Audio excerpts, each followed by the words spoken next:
Assalamualaikum warahmatullahi wabarakatuh.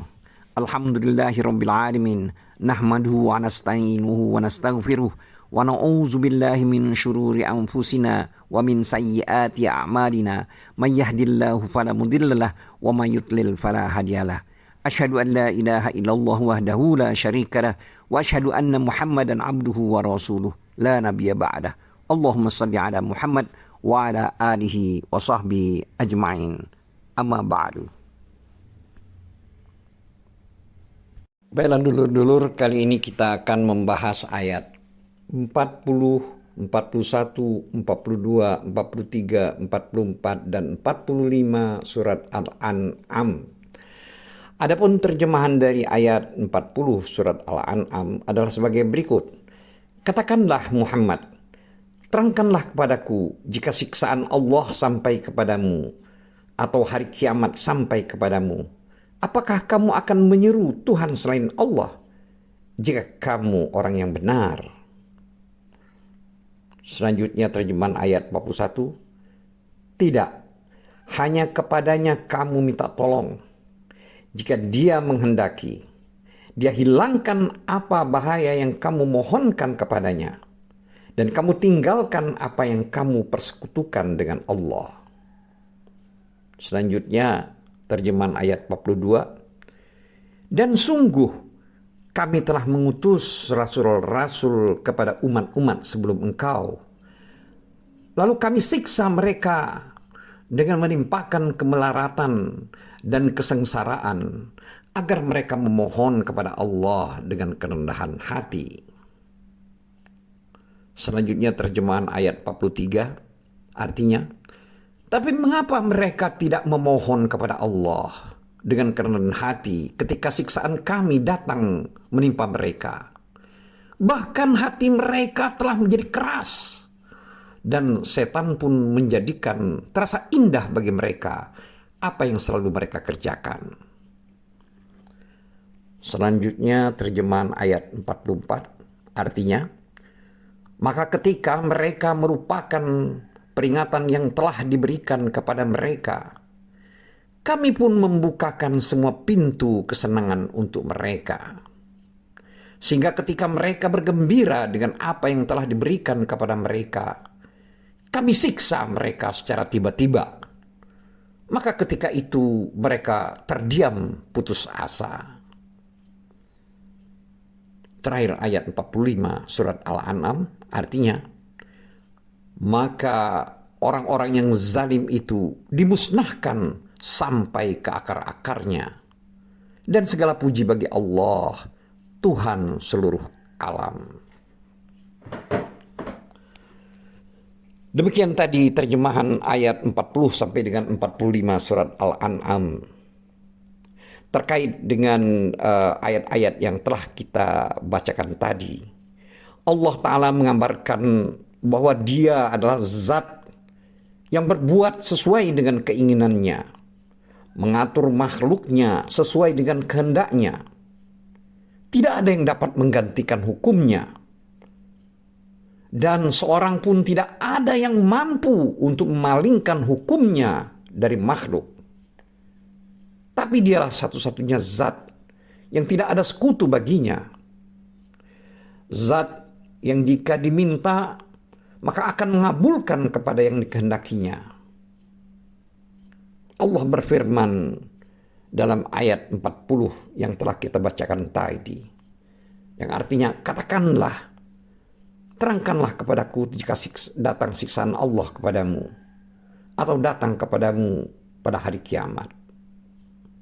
Maksudnya di sini adalah, datangkanlah kepada kalian siksaan Allah dan hari kiamat. Selanjutnya, di dalam ayat 40 tersebut terdapat kalimat yang artinya, apakah kamu menyeru Tuhan selain Allah jika kamu orang-orang yang benar? Maksud dari kalimat pada ayat ini adalah, artinya, janganlah kalian menyeru kepada selain Allah berdasarkan pengetahuan kalian bahwa tidak ada seorang pun yang mampu untuk mencegah dari hal ini selain Allah. Selanjutnya terdapat kalimat dalam ayat 40 ini yang artinya jika kamu orang-orang yang benar. Itu maksudnya benar dalam menyembah Tuhan selain Allah. Maka selanjutnya jawab pada ayat 41 surat Al-An'am yang artinya tidak.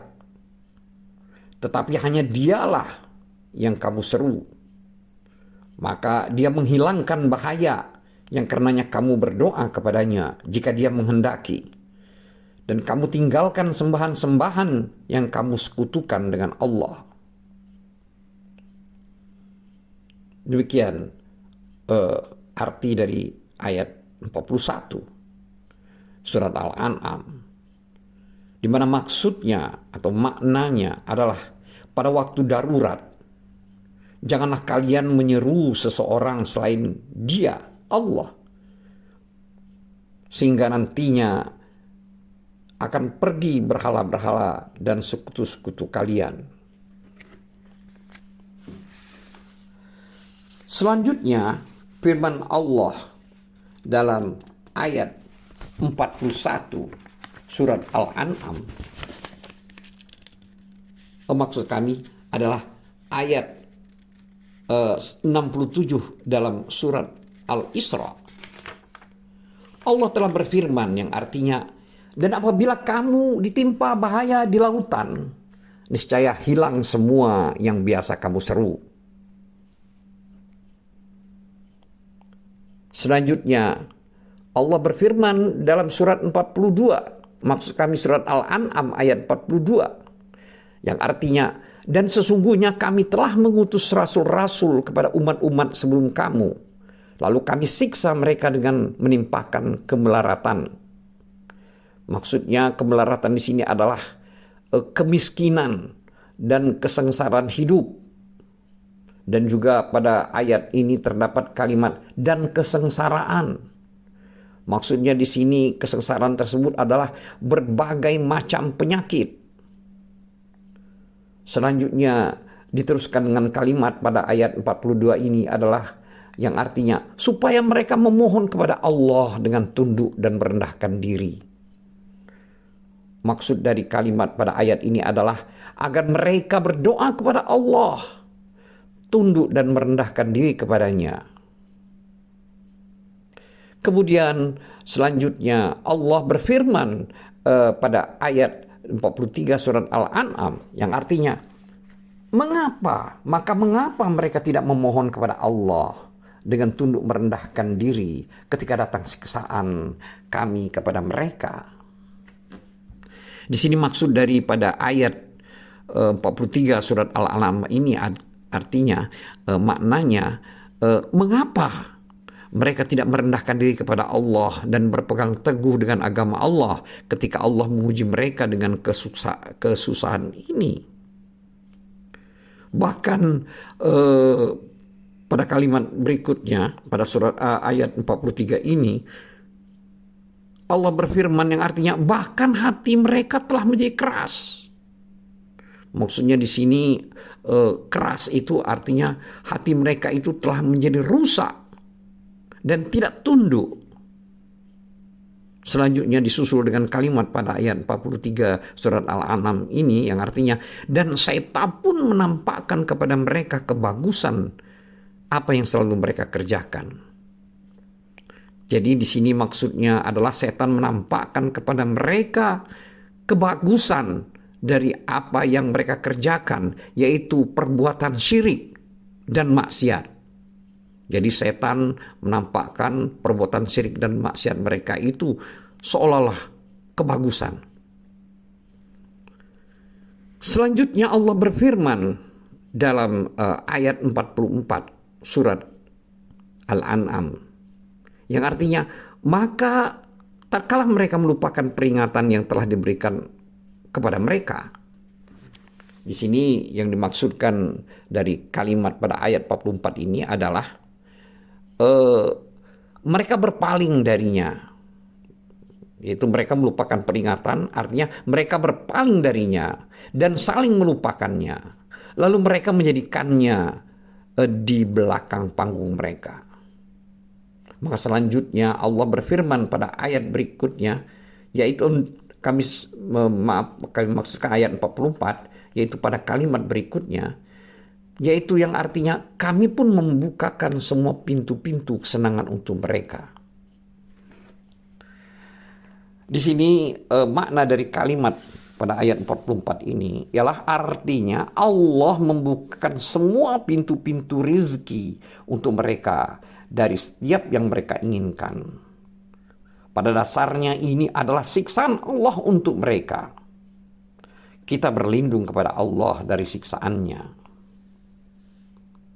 Dan selanjutnya pada kalimat berikutnya dari ayat 44 ini Allah berfirman yang artinya sehingga bila mereka bergembira dengan apa yang telah diberikan kepada mereka, maksudnya di sini dari makna dari kalimat ini adalah mereka bergembira dengan harta benda, anak-anak dan rizki. Selanjutnya Allah berfirman, kami siksa mereka dengan sekonyong-konyong. Di sini artinya Allah telah menurunkan atau siksanya dengan sekonyong-konyong ketika mereka dalam keadaan lalai. Selanjutnya disambung dengan kalimat pada ayat 44 ini yang artinya maka ketika itu mereka terdiam berputus asa. Maknanya sendiri adalah mereka pada saat itu berputus asa dari seluruh kebaikan.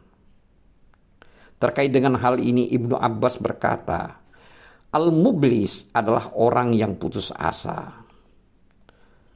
Sedangkan Al-Hasan Al-Basri berkata, barang siapa yang telah Allah Ta'ala luaskan rizkinya, lalu dia tidak melihat bahwa itu adalah cobaan dari Allah, maka itu bukan yang dimaksud dalam ayat.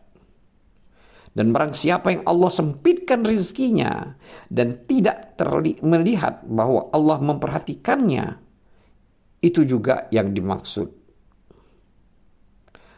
Lalu Al-Hasan membaca ayat yang artinya, maka ketika mereka melupakan peringatan yang telah diberikan kepada mereka, kami pun membukakan semua pintu-pintu kesenangan untuk mereka. Sehingga mereka bergembira dan apa yang telah mereka diberikan kepada mereka. Kami siksa mereka secara tiba-tiba.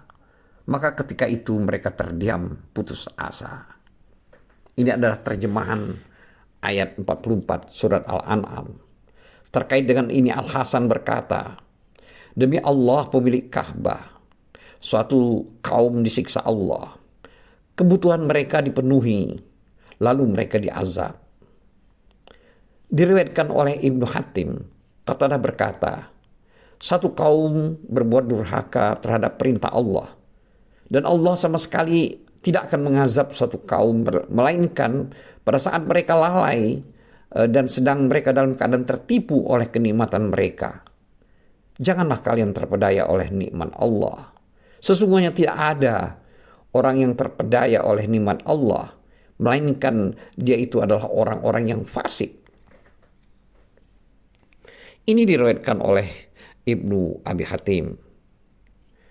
Adapun Imam Ahmad meriwayatkan dari Uqbah bin Muslim, dari Uqbah bin Amir, dari Nabi SAW, bahwa Nabi SAW bersabda, yang artinya jika kamu melihat Allah memberikan kepada seorang hamba dari urusan dunia ini terhadap kemaksiatan yang dia sukai, maka itu adalah tipu daya Allah.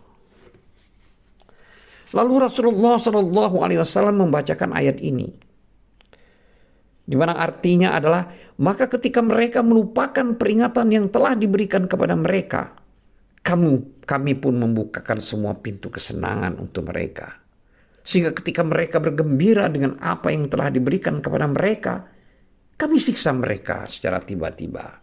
Maka ketika itu mereka terdiam putus asa. Ini adalah terjemahan dari ayat 44 surat Al-An'am. Dan ini diriwayatkan juga oleh Ibnu Jarir dan Ibnu Abi Hatim. Dan Ibnu Abi Hatim berkata kepada Ibrahim bin Ablah bin Abi Ablah, dari Ubadah bin Asyamit bahwasanya bahwasanya Rasulullah Shallallahu Alaihi Wasallam bersabda, bila Allah berkehendak agar satu kaum untuk tetap ada atau tumbuh, maka dia menganugerahkan kesederhanaan dan sikap menjaga diri dari meminta-minta kepada mereka. Dan bila Allah berkehendak untuk menyiksa suatu kaum, maka dibukakan untuk mereka atau atas mereka pintu-pintu khianat.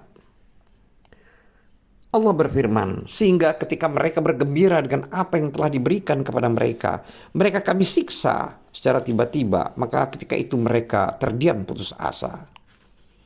Ini bunyi ayat dari 44 surah Al-An'am. Sebagaimana juga Allah telah berfirman, yang artinya, maka orang-orang yang zalim itu dimusnahkan sampai ke akar-akarnya. Dan segala puji bagi Allah, Tuhan seluruh alam. Ini adalah terjemahan dari ayat 45 surat Al-An'am. Dan hadis ini diriwayatkan oleh Ahmad dan selainnya. Subhanakallahumma wa bihamdika asyhadu an la ilaha illa anta astaghfiruka wa atubu ilaik. Wabillahi taufiq wal hidayah. Wassalamualaikum warahmatullahi wabarakatuh.